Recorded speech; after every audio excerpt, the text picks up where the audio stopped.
Alors salut à tous les parieurs, j'espère que vous allez bien et bienvenue dans cette nouvelle vidéo de Paris Sportif. Et aujourd'hui, on va voir deux choses. Dans un premier temps, on va revenir et faire le bilan des derniers pronostics Ligue 1 et dans un second temps, je vais vous donner mes 10 pronostics pour la prochaine journée. Comme d'habitude, si vous souhaitez que je continue pour chaque journée de vous partager mes pronostics sur tous les championnats majeurs, n'oubliez pas de lâcher un petit like, de vous abonner à la chaîne YouTube et de me mettre dans les commentaires vos pronostics. Et si on pouvait également pour cette vidéo dépasser la barre des 1000 likes, ce serait génial, alors bombardez-moi le petit pouce. Je me présente pour les personnes qui ne me connaissent pas, alors tout d'abord bienvenue à tous, moi c'est Thomas, je suis dans les paris sportifs depuis 10 ans et rentable depuis 2017. J'utilise pour cela une technique de pronostic sécurisé, double chance, draw no bet, home no bet, away no bet, les pronostics over-under sécurisés ainsi que les paris à handicap. Je suis également le fondateur et directeur de la société LT Sport Consulting dans laquelle j'accompagne et propose tous mes pronostics à tous les parieurs qui le souhaitent. Donc si vous souhaitez en savoir plus, recevoir tous mes pronostics et consulter mon bilan depuis 2017, tout se passe sur mon site mentor-prono.fr, vous avez le lien du site dans la description.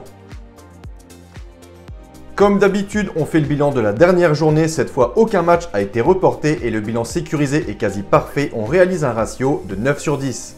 Petit conseil pour placer vos pronostics, je vous conseille le bookmaker Pinacle où les cotes sont très intéressantes, vous avez le lien en description. Je vais maintenant vous donner mes pronostics sécurisés accompagnés du score que j'envisage pour les matchs. Comme je le précise, dans toutes les vidéos, ce sont uniquement des points de vue, ce ne sont pas des pronostics à jouer en score exact. Ce ne sont pas non plus forcément des pronostics que je joue personnellement. Je le redis, tous mes pronostics sont disponibles sur mon site. Autre point, je vous conseille toujours de parier en sécurisant vos pronostics et j'explique tout ça dans cette vidéo. Si les cotes du double chance et du draw no bet de l'équipe que je vois gagner sont inférieures à 1,50, vous devrez donc placer un home no bet ou un away no bet pour faire gonfler la cote. Et si dans les trois cas la cote reste inférieure à 1,50, il ne faudra pas parier sur ce match.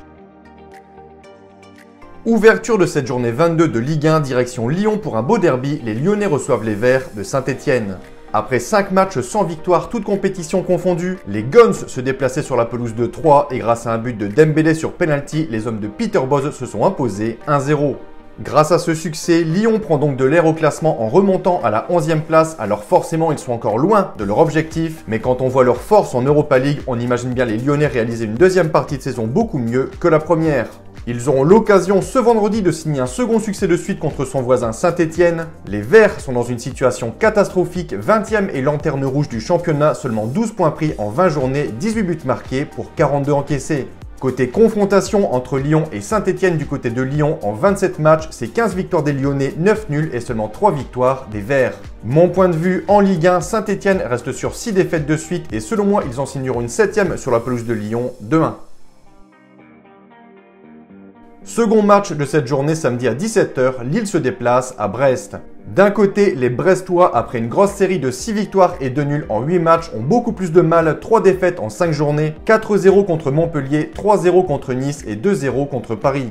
La réception de Lille ne sera pas facile, les hommes de Gourvenec en championnat restent sur 9 matchs sans défaite, ils auraient même pu s'imposer la semaine passée du côté de Marseille, mais Bourak a raté le 2-0 sur une énorme occasion, Benjamin André a également été expulsé et Marseille a réussi à égaliser grâce à Under, un partout. Cette semaine, Lille jouait contre Lorient dans un match en retard et Lille s'est imposé 3-1, ce qui place les Dogs à seulement 5 points de la 3e place. La saison passée, Brest était l'une des seules équipes à avoir réussi à battre Lille 3-2, mais cette saison, je pense que Lille gagnera ce match, ils pourront compter sur la quasi-totalité de leur effectif. Je vais leur donner la victoire 2-0. Troisième match, on a ici une très belle affiche, direction Lens et le Stade Bollaert, les 100 et or reçoivent l'Olympique de Marseille. Pourtant, en supériorité numérique dimanche dernier contre Lille, les Marseillais, malgré une grosse domination en seconde période, n'ont pu faire mieux qu'un match nul un partout. L'OM a donc signé un 8e match de suite sans défaite et conserve leur 3e place au classement avec 2 points de retard sur le second, Nice. En face, Lens, après un petit passage à vide, va beaucoup mieux. Tout d'abord, une victoire 1-0 contre Rennes et la semaine passée, pourtant menée 1-0 contre Saint-Etienne, Lens a réussi à s'imposer encore une fois grâce à un très bon Fofana, 2-1. Avant ce match, les Lensois sont 7e avec 33 points, les Marseillais 3e avec 37 points. Je m'attends ici à un beau match, à un match plutôt serré. Je vais partir sur un nul un partout avec un avantage pour la sécurisation du pronostic aux locaux. Quatrième match, Metz 16e reçoit Nice 2e, 20 points séparent ces deux équipes au classement. L'avantage est donc selon moi clairement pour les Aiglons. Les hommes de Galtier sont très solides en déplacement, 22 points pris à l'extérieur en 10 matchs avec notamment des victoires à Rennes, à Brest, à Nantes ou encore à Lille. Nice possède également un très gros potentiel offensif avec Delors, Gouiri ou encore Dolberg. Metz de son côté a beaucoup de mal en ce moment et selon moi Nice pourra en profiter pour s'imposer 1-0. Angers 12e reçoit 3 15e. On a ici deux équipes en difficulté. D'un côté, les Angevins, malgré un bon début de saison, se sont un peu essoufflés depuis. Ils restent sur 4 matchs sans victoire, 3 défaites et un nul. De l'autre côté, les Troyens, avec 20 points, sont juste devant la zone rouge, mais restent sur un beau succès cette semaine contre Montpellier 1-0. Mon point de vue pour ce match, je ne serais pas surpris par un match nul, avec tout de même un avantage de sécurisation à Angers en homme no bet. On file maintenant du côté de Bordeaux, les Girondins reçoivent le Racing Club de Strasbourg. La situation devient urgente pour les hommes de Petkovic, 19e au classement, pire défense de Ligue 1 avec 50 buts encaissés, seulement 17 points pris en 21 matchs. Bordeaux reste également sur 4 revers de suite, 3-2 contre Lille, 3-0 contre Brest, 1-0 contre Marseille et la semaine passée une raclée contre Rennes, 6-0. De son côté, Strasbourg réalise une bonne saison, 4e au général avec 35 points. Ils ne sont qu'à 2 points de la 3e place. Très gros potentiel offensif. Ayork ou encore Gamero réalise une bonne saison. Il reste également sur 3 succès de suite contre Metz, Montpellier et Clermont. Au vu de la forme des Bordelais, l'avantage est clairement pour Strasbourg, mais Bordeaux doit réagir. Ils ont de bons joueurs et je pense qu'un nul est bien possible. Je vais dire 2-2 avec un avantage à Bordeaux. 7e match, on a ici un match entre deux équipes totalement opposées, que ce soit sur la forme mais aussi au classement. Clermont reçoit l'équipe de Rennes. Les locaux pointent en 17e position, les visiteurs quant à eux sont 5e. Clermont reste sur 4 matchs sans victoire avec notamment une lourde défaite à Monaco 4-0 et Rennes de son côté, après une série plutôt moyenne, a bien rebondi avec un succès énorme contre Bordeaux 6-0. Les Rennais sont donc en grande forme et je pense qu'ils confirmeront ici sur la pelouse de Clermont 3-0. 8e match, direction Nantes et le stade de la Beaujoire, les Canaries reçoivent Lorient. Après 6 matchs, toutes compétitions confondues sans défaite, les Nantais se déplaçaient la semaine passée du côté de Nice et malgré un but de Giroto, les Canaries se sont inclinés 2-1. Ils reçoivent ici les Merlus de Lorient qui sont dans une sale situation, 15 matchs sans la moindre victoire. Après 8 défaites de suite, ils viennent de signer 2 nuls, 1 partout contre Paris et 0-0 contre Angers. Mais cette semaine, ils se sont inclinés 3-1 du côté de Lille. Selon moi, l'avantage est clairement pour Nantes. Je vais leur donner un petit succès 2-1.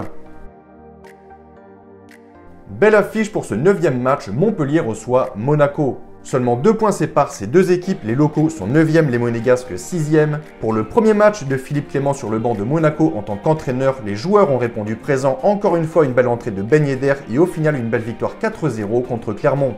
Montpellier, de son côté, après 6 victoires de suite, s'est incliné la semaine passée contre Strasbourg 3-1 et également cette semaine contre 3 à domicile 1-0. Mon point de vue, match difficile à pronostiquer, je vais partir plutôt sur un avantage Monaco sur base de match nul, 1 partout. 10e et dernier match de cette journée, direction le Parc des Princes, Paris reçoit l'équipe de Reims. Les Parisiens à domicile, c'est très solide, ils restent sur 19 matchs sans défaite au Parc des Princes, 17 victoires et 2 nuls. Attention tout de même à Reims qui reste sur 6 déplacements sans défaite avec notamment une victoire à Lyon, un nul à Marseille ou encore à Strasbourg. Mais clairement, selon moi, les Parisiens devraient gagner ce match en toute logique 3-0. Donc voilà pour mes pronostics et je vous conseille une dernière chose. Si vous souhaitez gagner au paris sportif et être rentable sur le long terme, il faut parier sur les meilleurs bookmakers, ce qui vous permettra d'augmenter considérablement vos bénéfices. Pour ma part, j'utilise le bookmaker Pinacle et dans cette vidéo, je vous explique étape par étape comment parier sur Pinacle. Vous avez le lien de la vidéo dans la description. Pour conclure, je rappelle à toutes les personnes qui souhaitent recevoir tous mes pronostics que tout se passe sur mon site mentor-prono.fr. Vous avez le lien du site dans la description. N'hésitez pas, si vous avez des questions, à me contacter directement sur mon site. Et sur ce, je vous dis à toutes et à tous une très bonne journée. Bon pronostic. Ciao, ciao!